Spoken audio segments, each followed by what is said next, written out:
हर वज़रा जो आके पूछते थे ये मुज़ाकरा क्यों कर रहे हैं, इससे पूछा जाए। अब हम उनसे ये पूछना चाहते हैं कि अब आप क्यों कह रहे हैं कि आके मुज़ाकरात कर रहे हैं? आपके पास तो इख्तियार ही नहीं है। दूध का दूध पानी का पानी होना चाहिए। जब हम नहीं डर रहे तो ये क्यों डर रहे हैं? मेरे ख्याल से उनको तो फैसिलिटेट करना चाहिए ताकि वो आवाम को बता सके कि जी देखें जी पंजाब में कोई पीटीआई नहीं है, पॉलिटिकल पार्टी है, पुरअमन एहतजाज हमारा हक है। हुकूमत और अपोजिशन के दरमियान सियासी कशीदगी ख़त्म होने के बाद बढ़ने लगी है। मुज़ाकरात ख़त्म होने के बाद तहरीक इंसाफ ने मज़ाहमती सियासत का रास्ता इख्तियार कर लिया है और सड़कों पर आने की तैयारी शुरू कर दी है और 8 फरवरी को मीनार पाकिस्तान में बड़ा पावर शो करने का ऐलान कर दिया है। पीटीआई रहनुमा आलिया हमजा को जलसे का चीफ ऑर्गेनाइजर मुकर्रर कर दिया गया है। आलिया हमजा ने मीनार पाकिस्तान पर जलसे की इजाज़त के लिए तहरीरी दरख्वास्त डिप्टी कमिश्नर लाहौर को जमा करवा दी है। साथ ही तहरीक इंसाफ की जानिब से खबरदार भी किया जा रहा है कि अगर हमें जलसे की इजाज़त ना दी गई तो फिर मुल्की एहतजाज किया जाएगा।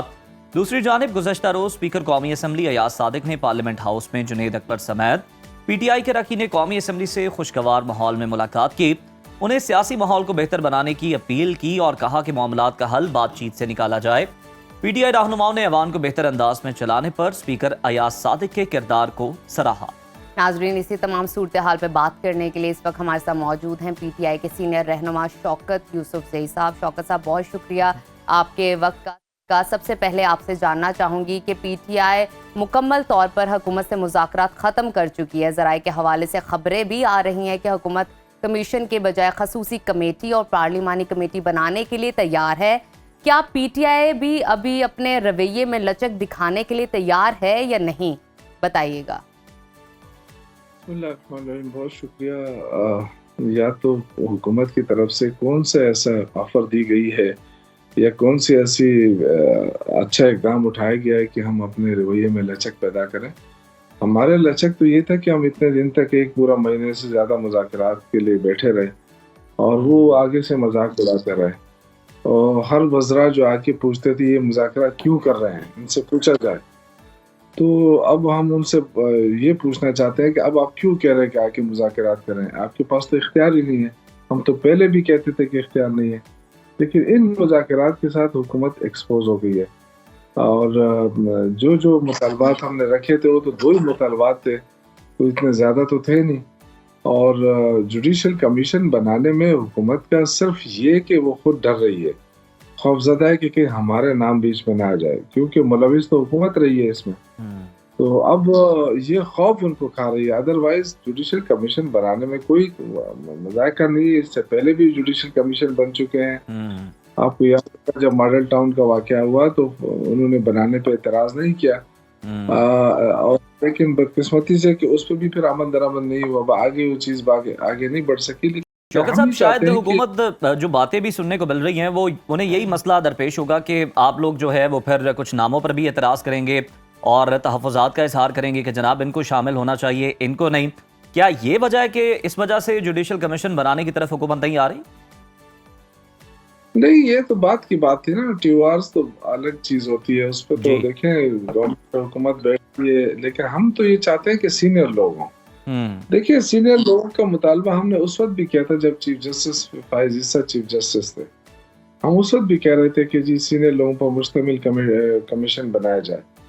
तो ये अब तो ये भी वाज़ेह हो गया है कि ये जो हमारे जो चीफ जस्टिस है मौजूदा, ये भी कोई हमारे फेवर में तो नहीं है, तो इनको किस चीज़ का डर है।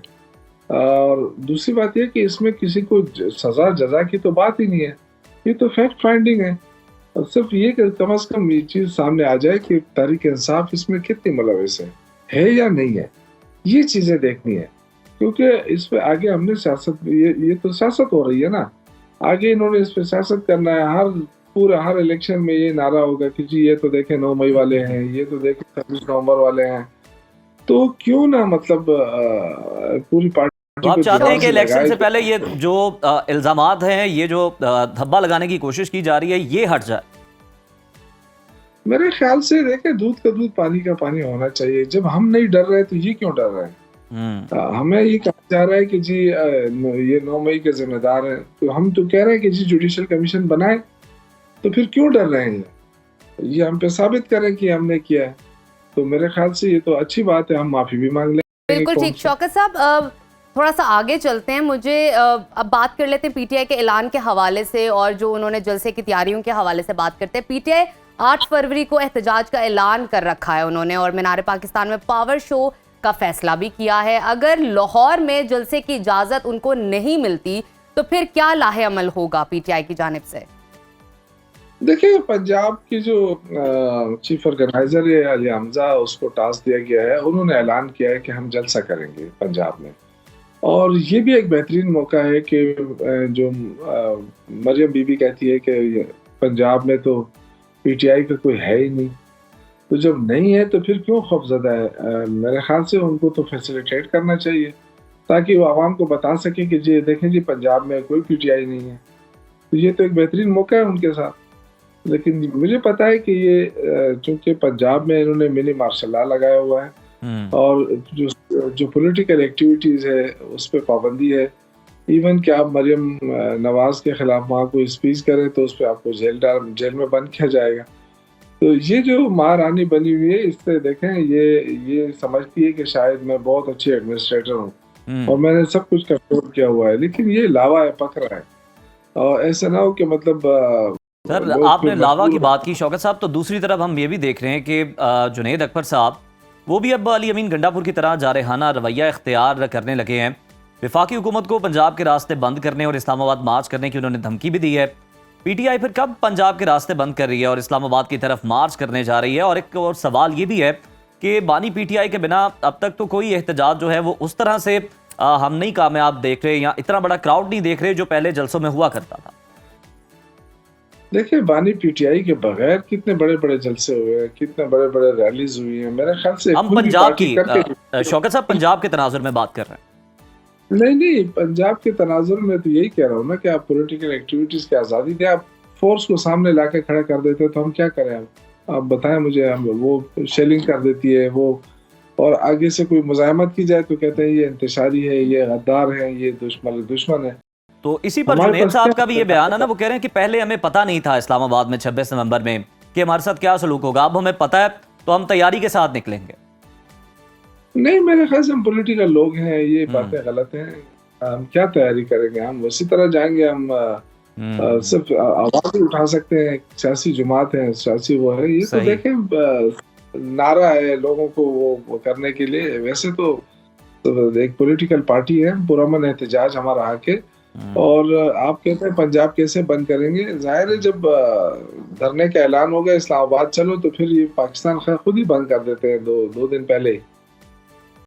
بالکل ٹھیک. اچھا شوکت صاحب بتائیے گا, 19 فروری سے پاکستان میں چیمپئنز ٹرافی شروع ہونے والی ہے اور انٹرنیشنل جو ٹیمیں ہیں وہ پاکستان آ رہی ہے. کیا پی ٹی آئی آپ لوگ چیمپئنز ٹرافی کے موقع پر بھی وہی رویہ اختیار کریں گے جو شنگھائی تعاون تنظیم کے موقع پر کیا تھا؟ نہیں, یہ غلط ہے. ہمارے بارے میں پروپیگنڈا کیوں کیا جا رہا ہے؟ اگر آپ نے 8 فروری کو ہمیں جلسے کی اجازت دے دی اور ہم نے مینار پاکستان پہ جلسہ کر دیا تو شام کو جلسہ ختم ہو جائے گا. لیکن اگر آپ نہیں دیا تو پھر تو آپ سوچیں کہ پھر ہم کیا اس پہ احتجاج نہیں کریں کہ ہمیں کیوں جلسے کی اجازت نہیں دی جا رہی. تو اب کیا کریں آپ بتائیں, ہمیں بھی کوئی راستہ دے نا. اچھا شوکت صاحب, ایک بڑی کانٹرڈکشن ہے. جس طرح سے آپ کا تیسرا مطالبہ یہ بھی تھا کہ الیکشن کی تحقیقات ہوں, اس مطالبے سے آپ پیچھے ہٹ گئے اور اب 8 فروری کو اسی دن جو ہے احتجاج بھی کیا جا رہا ہے اور یقیناً اسی سلسلے میں کیا جا رہا ہے. تو پھر آپ اپنے مطالبے سے پیچھے کیوں ہٹے؟ اگر ہٹ گئے تو پھر اسی دن احتجاج کی کیا ضرورت تھی؟ نہیں, ہم اپنے مطالبے سے ہٹے نہیں ہیں, لیکن جو کچھ ہوا ہے اب 8 فروری کو کہاں سے ہم ہٹے مطالبے سے؟ یہ جو احتجاج ہو رہا ہے یہ کس لیے ہو رہا ہے؟ 8 فروری کو کیوں احتجاج ہو رہا ہے؟ ظاہر ہے ہم وہی چیزیں ہیں, لیکن دیکھیں ہم تو حکومت کو آسانیاں پیدا کر رہے تھے. ہم نے ان کے لیے لچک پیدا کی تھی کہ چلو ٹھیک ہے آپ کمیشن بنا لیں, کم از کم یہ جو ہم پہ الزامات آپ لگا رہے ہیں اس کو ثابت کر دیں کہ جی ملک دشمن ہے, تو ہم قوم سے معافی مانگ لیں گے کہ جی ہم سے غلطی ہوئی ہے. لیکن آپ ہمیں یہ اجازت بھی نہیں دیتے کہ جی یہ دودھ کا دودھ پانی کا پانی ہو جائے. آپ ہم پہ مسلسل الزامات بھی لگاتے رہے, پھر دوران مذاکرات بھی آپ کی جو وزراء ہیں وہ طرح طرح کے الزامات لگاتے رہے. تو کیا ہمارے پاس شوکت صاحب کچھ الزامات تو علی امین گنڈا پور صاحب نے بھی لگائے مولانا فضل الرحمان پہ, لیکن پھر ان کے در پہ بھی آپ کی جماعت نظر آئی. اب کیا آپ کو لگتا ہے مولانا باندھ جائیں گے, کوئی گرینڈ الائنس آپ بنانے میں کامیاب ہو جائیں گے حکومت کے خلاف؟ देखिए अली अमीन साहब के जहाँ तक ताल्लुक है, वो दोनों आपस में इलेक्शन लड़ते हैं, एक ही हल्का है। जी तो वो तो देखिए वो तो एक राइवल है एक दूसरे के हल्के के। इसी तरह जो फैसल कुंडी है वो भी राइवल है अली अमीन गंडापुर का। तो इनकी जो बातें हैं आपस में वो इतना वो ना लिए जाए, वो सियासी हैं। और जहाँ तक पार्टी का फैसला है तो ग्रैंड अलायंस की तरफ हम जा रहे हैं। हम मालिक के साथ बात कर रहे हैं, मौलाना फजल रहमान से भी बात की है जी और कोशिश ये हो रही है कि ग्रैंड अलायंस बन जाए और उसके बाद फिर आगे का लाएमल हो। चलें, बड़ी अच्छी कोशिश है और हम उम्मीद करते हैं कि जनाब आप कामयाब भी हो जाएंगे, क्योंकि एक अच्छी तगड़ी ऑपोजिशन जो है ना वो बड़ी ज़रूरी होती है। बहुत शुक्रिया शौकत यूसुफजई साहब आपके वक्त का।